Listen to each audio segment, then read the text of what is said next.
So then let's consider first of all, what is a mind in the grip of vicious circles?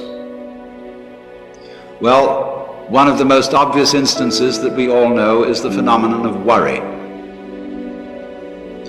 The doctor tells you that you have to have an operation. And that has been set up so that automatically everybody worries about it.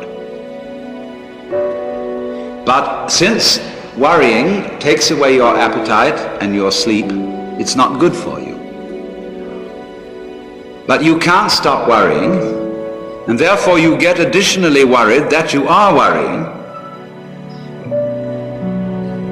And then furthermore, because that is quite absurd and you're mad at yourself because you do it, you are worried because you worry because you worry. That is a vicious circle. So now, can you allow your mind to be quiet? Isn't it difficult?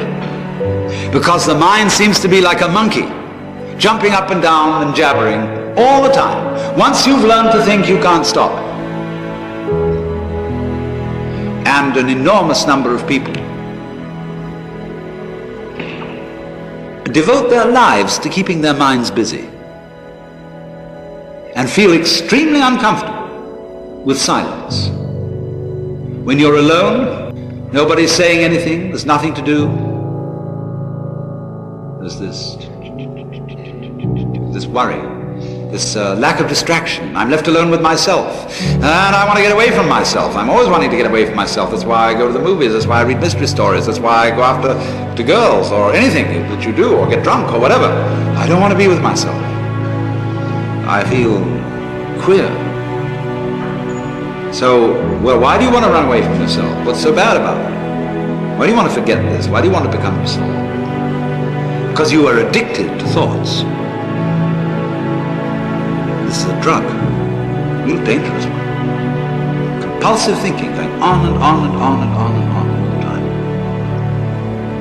It's a habit.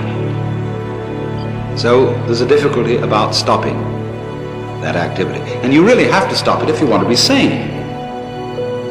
Because if I talk all the time, I don't hear what anyone else has to say. Then I'll end up in the situation of having nothing to talk about but my own talking. Or so in exactly the same way, if I think all the time, I won't have anything to think about except thoughts. So in order to have something to think about, there are times when you simply must stop thinking. Well, how do you do that? The first rule is don't try to. Because if you do, you will be like someone trying to make rough water smooth with a flat iron. And all that will do will stir it up.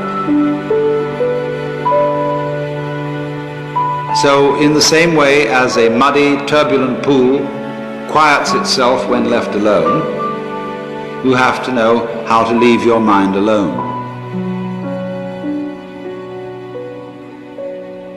It will quiet itself.